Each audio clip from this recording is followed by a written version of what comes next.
After a crazy SmackDown from Glasgow, Scotland, we learned not one but two major changes heading into Survivor Series, and also some major announcements about next week's SmackDown, the 900th episode. Plus, all this and a Smackdown Women's Championship match. Sign me up. Let's put on the blue glasses, and let's talk a little bit on this week's edition of the Smackdown ReBound.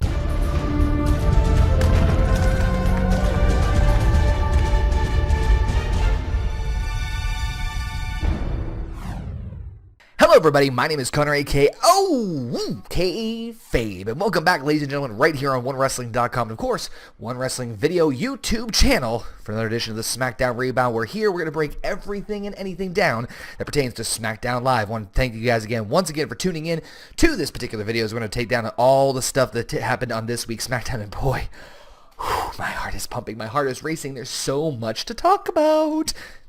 Maybe a little too excited, but between Survivor Series next week and just my head's getting spinning. But in any case, before we get into this whole shenanigans, of course, make sure you follow the entire OneWrestling.com family by following all their social media down in the description box below. OneWrestling.com, of course, OneWrestling at Twitter, and of course, follow all the legendary members of the One Wrestling family, including Bill Apter, Big Ray, and of course, the Big Slam Nation. All their links are down in the description box below.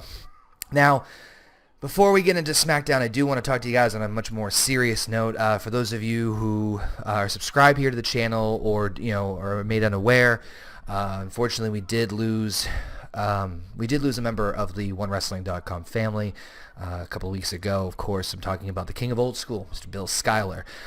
Fortunately, a majority of the family, of the One Wrestling family, and close friends of his and whatnot, was able to do a very amazing tribute show for Bill Skyler. I've provided the link for that down in the description box below. You might also notice as well too, there is a GoFundMe that has been created for the family of Bill Skyler. Bill was an amazing person.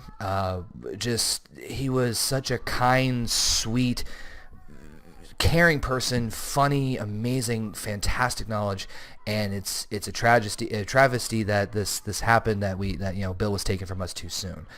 So all I ask of you guys, if you were able to contribute anything to the GoFundMe, I'll provide the link for that down in the description box below. And if not, if you could just at least share it on social media, on Twitter, Facebook, Instagram, wherever you're able to. Any little bit for Bill and his family would be greatly appreciated.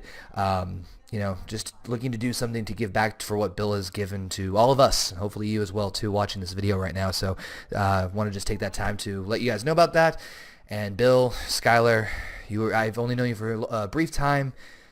Sadly, you were taken too soon. I wish I could have known you better, but the short time I did, I was truly humbled and great to know you as a great person. Bill, we'll see you down the road, and we'll miss you. Okay, switching gears now over to SmackDown Live. This SmackDown was absolutely fantastic, and for numerous reasons. We had all sorts of just craziness, Survivor Series implications, and so much more, including heading into next week. We're having the 900th episode of SmackDown Live. We have two major announcements, but I'm going to get to that towards the end of the video. The show kicked off with everyone from the male Survivor Series SmackDown team, including AJ Styles, the new Wyatt family. Apparently there's different incarnations of the Wyatt family at this point. Of course, trying to get some sort of unity together. AJ wants to be the leader of Team Styles SmackDown. Not Styles, it's Team SmackDown. I get those two confused. Just bear with me here, all right? In any case, Styles tries to rally everyone together, including Baron Corbin, the new Wyatt family, and Dean Ambrose, who somehow gets James Ellsworth with him all the way over to Glasgow, Scotland. I'm not sure how he smuggled James Ellsworth in, but whatever. He has never been to Scotland before. As AJ seems to almost have almost a gang set mentality, Shane McMahon comes in to attempt to break everything up, and instead announces a epic six-man tag team match in which Baron Corbin, Dean Ambrose, and James Ellsworth will team up to take on Luke Harper, Randy Orton, and Bray Wyatt in tonight's main event. Now, before we even get to the main event, I'm going to talk about also the other things as well too that happened throughout the show, including Baron Corbin not wanting to be in the six-man tag. I don't know about you guys, but I'm getting a very Brock Lesnar-esque vibe from Baron Corbin, and to be honest with you, I am all for it. Between the entrance, the attitude, and just, I love me some Baron Corbin. But we'll get into what happened with Baron later on in the evening. First, we have another match to determine the fifth and final tag team for the SmackDown Tag Team Survivor Series match for SmackDown side. So far, we've got Heath Slater and Rhino, the SmackDown Tag Team Champions. We've got the Hype Bros. We've got the Usos and American Alpha. And in a very quick and somewhat bizarre fashion, the team of Breezango, we haven't seen on TV in quite some time, defeating the Vaudevillains. And I'm kind of a little iffy on that one. And the only reason I say I'm iffy on that one personally is because I would want both teams to be on the Survivor Series team, to be totally honest with you guys. Match was short, sweet, and to the point. Breezango coming out as apparently fashion police now, handing out tickets to even JBL. Poor Bradshaw, just never knew what happened. Tisk, tisk, tisk. Anyway, Breezango getting the win, and of course, Breezango joining as the 5th member of the SmackDown Tag Team Survivor Series match. That matchup is honestly the one that I'm really looking forward to more than anything else. Well, until we got some other announcements out of the road. But let me know what you guys think again down in the comment section below, of course, on social media as well too. Naomi against Natalya was our co-women's matchup for the evening. Very interesting matchup because you had Natalya coming down with a whistle, as of course she's the coach for the women's SmackDown team heading into Survivor Series as well too. And the interesting thing about it was Nikki Bella on commentary. During the matchup, Carmella comes in, Natalya tries to break things up between them outside the ring, almost gets counted out, and then slides back in the ring just for Naomi to pick up a victory. It was a very bizarre, crazy, like, I had to do a double take and like, what, just did that just in the thing with the Carmella and that was confusing. This is why you gotta listen to your coach. Really. But I did love Natalya with the whistle. Shout out to, of course, legendary Bill Alfonso, who came up with that one. I just felt reminiscent of the old ECW referee. I mean, man, I miss Bill Alfonso. So fantastic. Also, there was a video of him with Bill after recently on One Wrestling, so make sure you go check that as well, too. All right. Baron Corbin ends up having a singles matchup against Kalisto, or really does he? Before the matchup even begins, Baron Corbin attacks Kalisto, only for Corbin to slip on the apron, trip, and pop his knee out. Kalisto then does a brief attack on Baron Corbin, and the matchup never happens. But because of this, there was a major implication. Of course, Baron Corbin was to be on the Survivor Series team, but after figuring out and getting cleared from the trainers, it was announced that Baron Corbin was officially taken off the team. So now Shane McMahon and Daniel Bryan are scrambling to figure out who is going to be the 5th person of the team, which we'll find out at the main event of the evening. Now, Smackdown Women's Championship, Becky Lynch against Alexa Bliss, hands down, the match of the evening. Fantastic ring work from both of them. I can't put this match over enough as it is. Becky Lynch and Alexa Bliss tore the house down, and what I loved about the most, of course, as well too, is the fact that we did have an amazing finish, which is a little controversial, but I was a big fan of it. Basically, Becky Lynch had her in the armbar, and just as she was about to get the submission victory, it looks as if Alexa Bliss's foot was hanging on the rope, but the referee didn't see it and only saw Alexa Bliss tapping out. Now, controversial ending, of course, Becky Lynch and the referee's decision stay, as Becky Lynch still remains your SmackDown Women's Champion, but I have a sneaking suspicion that we're going to see this as a reason for Alexa Bliss to once again invoke another rematch, and this time I'm going to definitely be seeing it happening at TLC. I wouldn't be surprised as well, too, if we saw it in one of the major stipulations, either a ladder, table, or chairs match. I would kind of hope that maybe it would be, and I'm guessing it would probably be a ladder match, but who knows? I want to know your guys' thoughts as well, too. But nothing to take away from the matchup. Matchup was fantastic. Now, I mentioned at the beginning of this video that we had some major Survivor Series implications, and this was one of them. Maurice comes in with her husband, The Miz, asking why Dolph Ziggler is putting the Intercontinental Championship on the line at Survivor Series against a Raw person. And Daniel Bryan explained very candidly that, of course, Survivor Series is all about Raw versus SmackDown. SmackDown's best against Raw best, and even announced that the Cruiserweight Championship would be on the line at Survivor Series, where the Brian Kendrick would put the Cruiserweight Championship on the line against SmackDown's own Kalisto. But here's the big kicker of the whole thing. If Kalisto wins, not only does the Cruiserweight Championship come over to SmackDown, but so does the entire Cruiserweight division.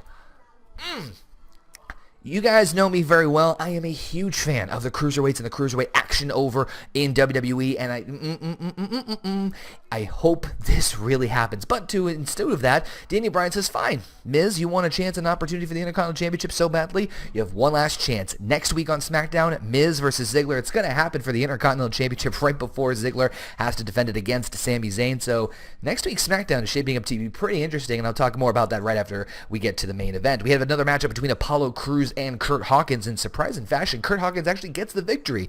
I myself was probably with a lot of you guys a little bit worried about Curt Hawkins, considering we haven't really seen him wrestle, and the only match we saw him wrestle in was against Dolph Ziggler in an open challenge for the Intercontinental Championship, and so it was nice to actually have a solid one-on-one matchup, and not only that, but Curt Hawkins getting the surprising victory. So I don't know about you, but I'm ready to face the facts.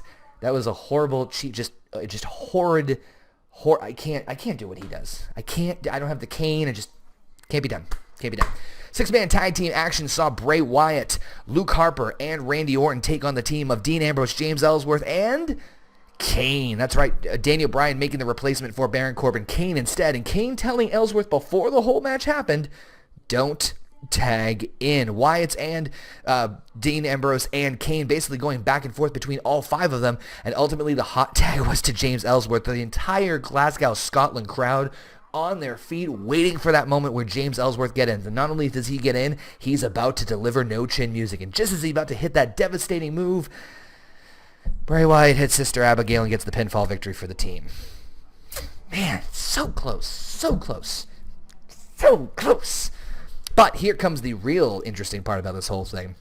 Now, of course, Daniel Bryan's the entire night trying to find the replacement for Baron Corbin for that 5th member of the Survivor Series team. And just as it seems the Wyatts and AJ are about to pounce on Dean Ambrose and attack him, Shane McMahon comes to break things up, and Daniel Bryan says, you know what, Shane, why don't you be the 5th person of the Survivor Series team for SmackDown? Without hesitation, Shane McMahon, with the crowd going, yes, that's right, Shane McMahon, the commissioner of SmackDown Live, the man who, the last time we saw him in a wrestling matchup, was falling from Hell in a Cell against The Undertaker at WrestleMania 32, will be joining Dean Ambrose, AJ Styles, Bray Wyatt, and Randy Orton as part of SmackDown Survivor Series team. So not only that, folks, next week on SmackDown, we've got Miz and Ziggler for the Intercontinental Championship.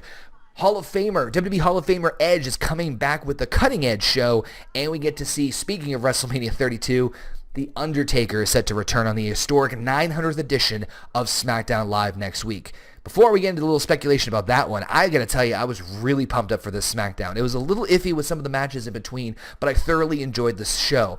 I wish the Vaudevillains Breezango match went a little bit further. The 6-man tag main event was a very solid one to say the least, but I really think the saving grace, and again, the match of the evening of this entire show was hands down the Smackdown Women's Championship. I love the chemistry between Becky Lynch and Alexa Bliss, and I really love to see where they're gonna go with this. And I guarantee you guys, this is not the last we're gonna see between these two females absolutely kicking butt and taking names. Survivor Series is getting very interesting for me, folks, and I'm very happy and very excited to see that we're gonna get some amazing matches and possibly some real big shakeups heading into Survivor Series. Not just the 5-on-5s, we got 2 title matches, and of course Goldberg Lesnar, which I'm sure we'll talk about later down the road.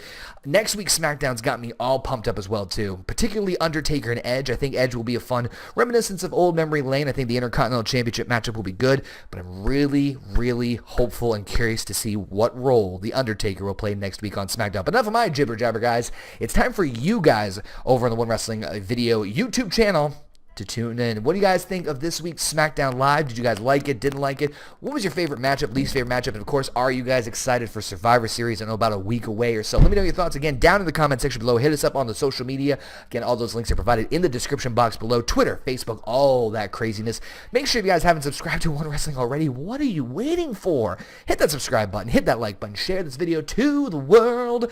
And again, give the love to the OneWrestling.com family. Of course, myself, Connor at OKayFabe, Big Ray, the Big Slam Nation, everyone at the PW Hustle, Sunday Segue, of course, the legendary, the iconic Bill Apter. And once again, guys, if you can help out with the family of Bill Schuyler, please check out the GoFundMe and check out the tribute video that was done not too long ago. Really appreciate the continued love and support. Thank you guys again for watching. Appreciate it here on the Smackdown Rebound. And of course, to quote the legendary Bill Apter, we will see you at the match.